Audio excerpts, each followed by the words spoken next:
Yan. So malapit na tayo sa Cagayan de Oro, siguro mga 30 minutes na lang.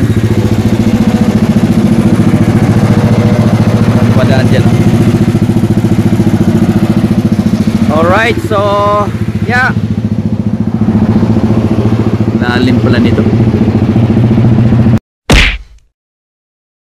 Wow. As in, wow.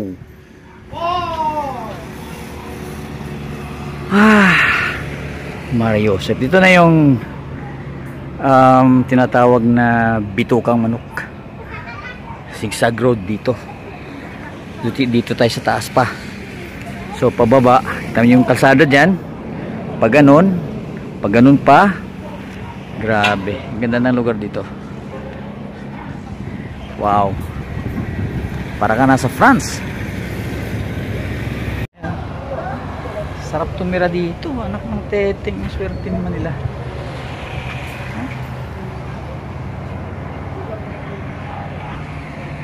Oh, di namin nadaanan ni Kati to. Saka ng mga bata nung nag road trip kami papuntang Cagayan de Oro, nung naligo kami sa Seven Seas Resort. Ganda. Wow. Ito magpapalipad ng drone, ha? Huwag na muna tayong palipad ng drone. Wala tayong drone eh. Wala pa. Uy! Wala. Ayun o. Kawawa naman.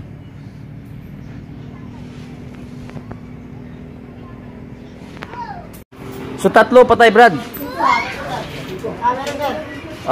Ganda ng lugar nyo dito, no? So kape. Tapos ito yung view nyo, diba? Oh, sige, salamat. Hindi ka ba nagsasawa dito araw-araw? Makikita mo tong view na to? Ha? Hindi nakakasawa, no? Sea of Clouds? Wow. Sana all. Hindi kailangan ng aircon. Napabili ako dun sa mga bata dun sa may Eagle Monument. Tulong na sa mga bata, tigbe 20-20. Ay, so tatlo daw yung patay dong truck kanina. Tatlo. Galing dito, pababa. Next year bibili ako ng Ninja 500. Ibigay ko kay Lance para kaming dalawa. Mag-rides kami. So isa ito sa pupuntahan namin. Yan, pupuntahan namin yan. Marami pa kaming dapat puntahan doon sa taas na yon, 'di ba? Saka na lang pagbalik. So dito muna tayo dahil may hinahabol pa tayong date sa Cebu saka sa Maynila. Alright. So mamayang gabi kung hindi tayo sa may Malaybalay, sa Valencia lang siguro muna. So magkape na lang muna tayo dito. Tapos sa Valencia siguro mamaya merienda tayo. So baka Malaybalay siguro, o di kaya sa Manolo Fortich, doon ako mag-overnight. Di ko kakayanan yung Cagayan de Oro. Kasi dahan-dahan lang ako nalibang ako sa gaganda ng view. Hindi ako makapagpabilis. Delikado din kasi yung pabilis dahil zigzag road. Bangin sa gilid. So ito na yung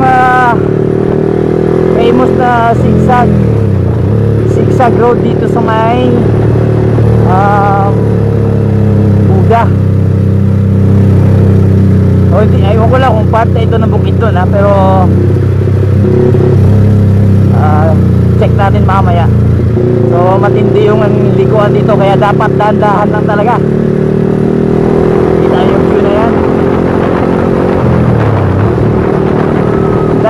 So try natin biyahin hanggang Manolo Fortich hanggang mamayang gabi para bukas ng umaga diretso tayo ng Cagayan de Oro sa may pier na mismo. Bukidnon na pala ito, part na pala ito ng Bukidnon. Yan. So naalala ko dati nung Ranger pa yung dala namin, dito kami nag-land sa gilid. isa sa mga gilid, baka dito nga yun. Ano pa yun, hindi pa gaanong gawa yung kalsada, hindi pa ganito. Tama, di ba? Oh, may restaurant stars.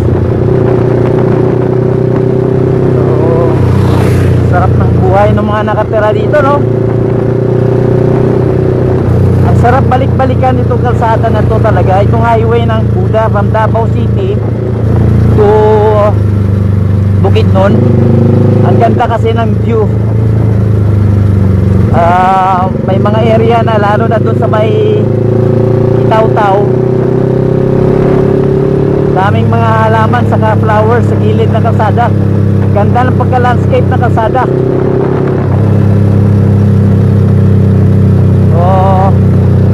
Matindi yung zigzag dito. Hindi tayo makapagpalipad ng drone, guys, kasi wala pa tayong drone. Next year bibili tayo ng drone. Pag dito, stop tayo dito. Medyo maganda dito.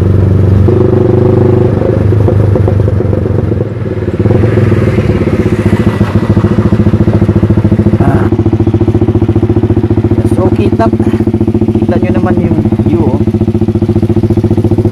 Diba? Napakaganda. So kita nyo yung kalsada dyan sa baba. From dito, pag ganon, paliko pa hanggang pa doon. Maganda to sa drone, eh. Drone shot. Kaso wala tayong drone. Dito yata kami kumain ni Kati noon, eh, saka mga bata, eh, yung area na to. Maganda.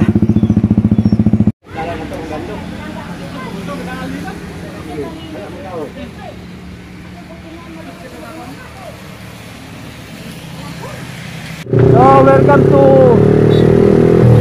Valencia City, Bukidnon, guys. So alas 2:30 ng hapon, dito tayo sa may Valencia City. So magpahinga lang siguro tayo dito, saglit lang, magkape, then mga siguro 30 minutes na pahinga sa 7-Eleven lang siguro. Diretso tayo sa Malaybalay, Bukidnon, then Manolo Fortix. Okidoki. So pakita ko lang sa inyo itong city ng Valencia.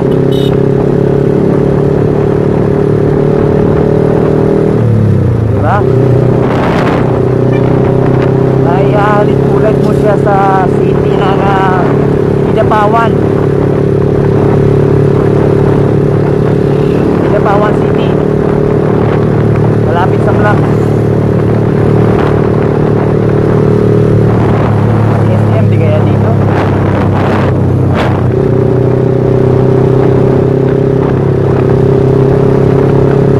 Ganda rin, ha? Ayos din, ha?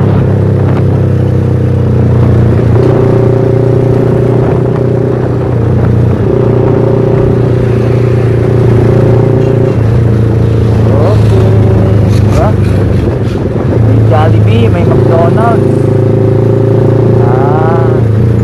Hindi tayo pwedeng kumain ng ganyan ngayon. After medical, yan, itirahin natin yung mga yan.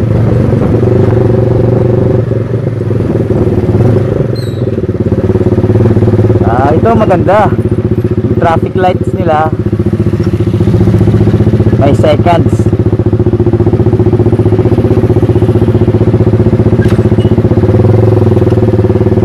Ganong kanila, ha, Dunkin Donuts lang, ganda rin, ha. May overpass din. Diba, maganda. So Dunkin Donuts sila, napakalaki. Sign. Yan, yung kanilang traffic light may seconds.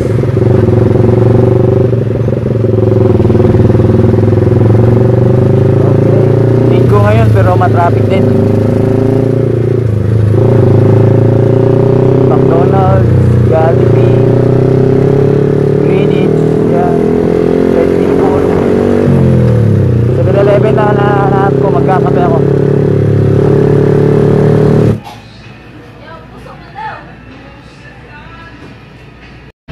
Ito muna tayo sa Valencia, 7-Eleven sa Valencia. Didiretso tayong pagkatapos dito, didiretso tayo sa may Malaybalay, Bukidnon, may Valencia City, Bukidnon din. Tapos Malaybalay mamaya, then diretso tayo Manolo Fortix. Tingnan natin kung aabutin pa natin yung Manolo Fortix sa gabi. Alas 12:30 pa lang. Hindi, alas 3:45 na pa. Nakikita nyo ba yung nakikita ko, guys? Malaybalay City, provincial capital siguro ito. Ang ganda, grabe oh. Parang ka nasa Greece.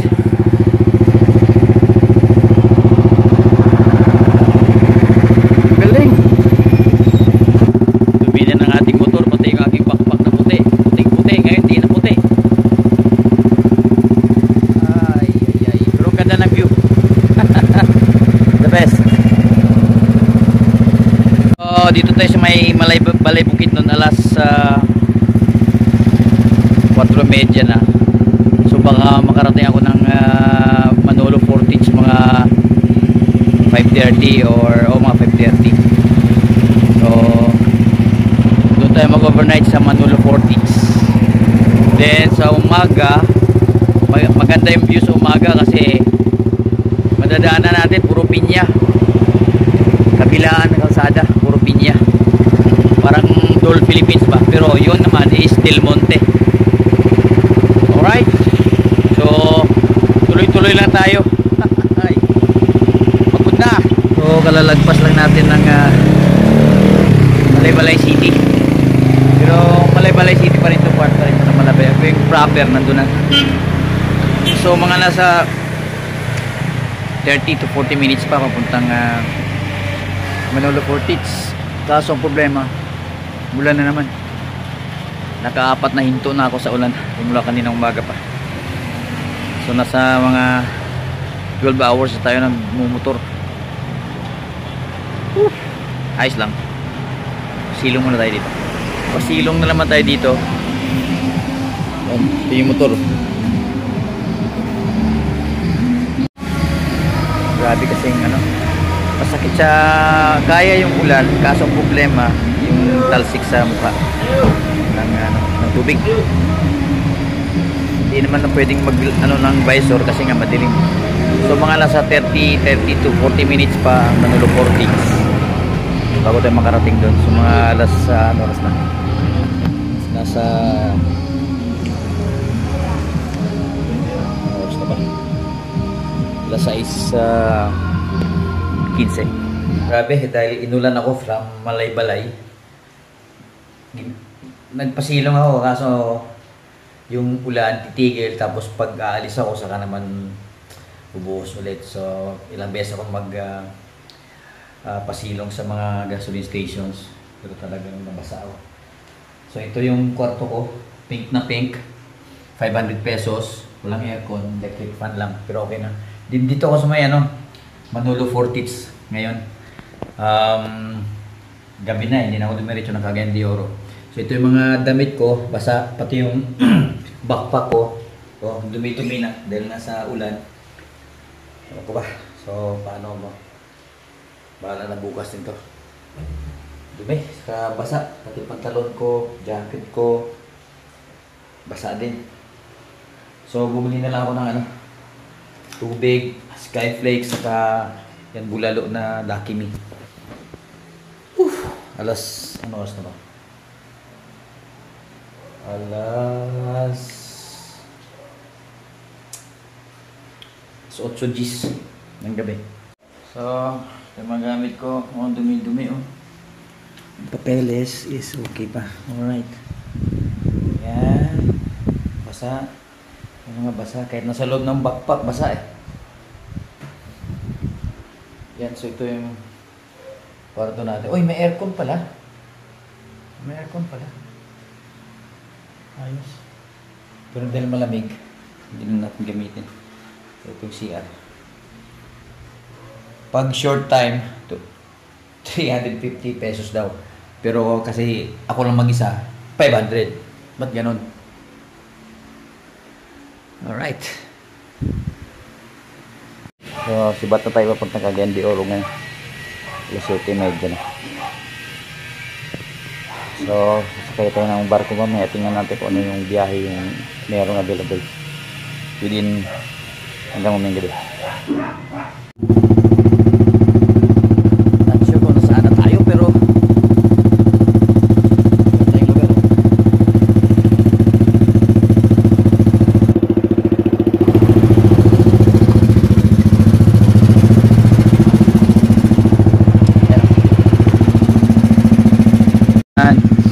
So malapit na tayo sa Cagayan de Oro, siguro mga 30 minutes na lang. Padaan dyan, no? Alright, so yeah, lalim pala nito. So kaagad tayo sa may diretso kaagad tayo sa may pier para magpa-check ng kung ano yung available na barko ngayon. Delikado yung mga wires, no? Alright, let's go.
Daanan natin.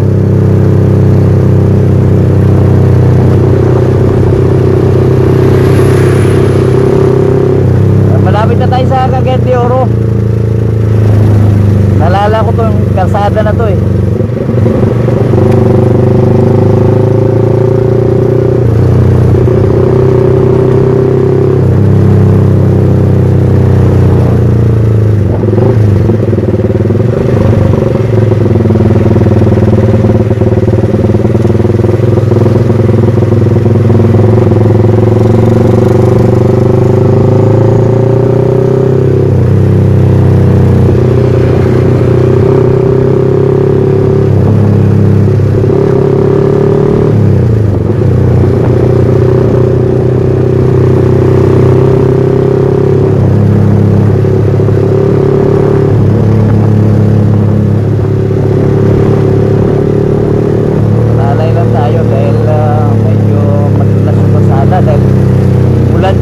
Grabe. Buti na lang yung gulong nito kapit na kapit sa kalsada. Kahit basa kagabi yung kalsada, talagang maganda yung performance ng gulong.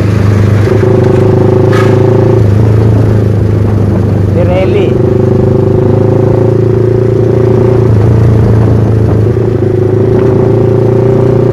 Puro panginin mga singilin sa atin.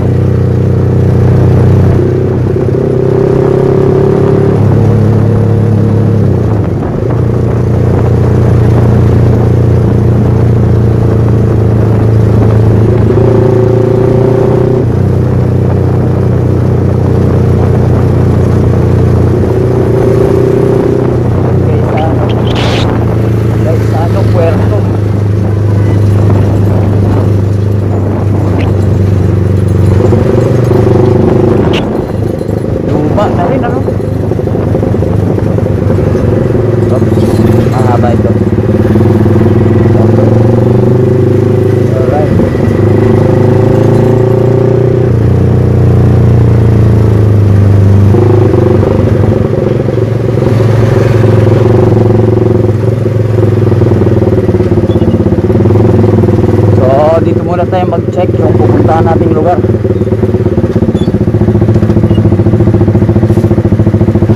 So nandito na tayo sa Cagayan de Oro. Kung tignan nyo yung gasolina ko, meron pang 2 guhit. Matipid talaga. Tayo sa may Gaisano Puerto.